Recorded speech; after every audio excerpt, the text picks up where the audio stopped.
Ankehitriny miseho ny famantarana mpamoroso amin'ny fanjakana raha materialy ireo mpietsara velatsy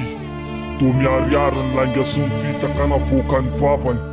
efimpiry amontsefo ny lasa fa tsy maintsy ho lavo ireo miseho anjareziny izay mieritreritsy hananjanaka ny fotom-pisainandreo olona manam-panahy amin'ny fo madio.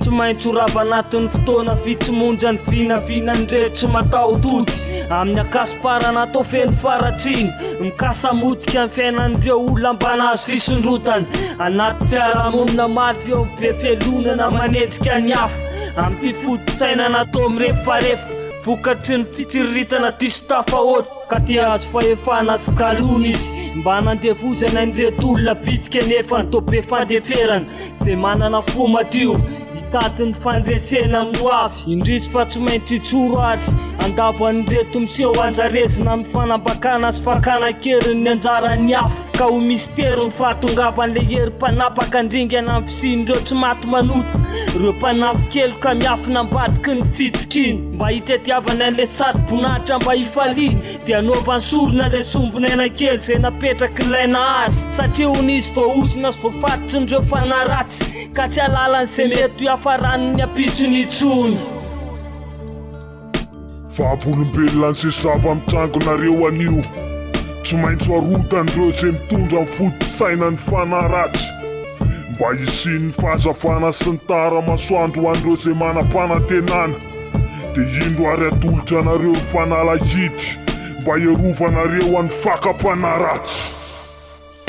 lamba rovitra fiainana tafasaraka tamin'ny fahazafana nenao maso mijery fa nembadika ny azy ny lanitra mivadika mena nanda azy le fandresena teo anatrehany fitiavatena ka mihevitra ny any ho takona tsisy ahity izy ka raha ho avy le andro iray dia anjara ndray nipitrapitra tsy manantena n'le fahalebiazana satria nanitraka an'le fanama olona izay nekinany tamin'ny fotom-pisainana ratsy ka mihevitra ny tenany ambony tsy hahiarodana nefa manakaiky ny androny izay anaovan'ireo tsara sitrapo martora amin'ny fandringanana azy tanteraka toy ny rivotra mandaloka tsisy tsony ny fisiny amin'ity tany feno fafinaretana sy fahasambarana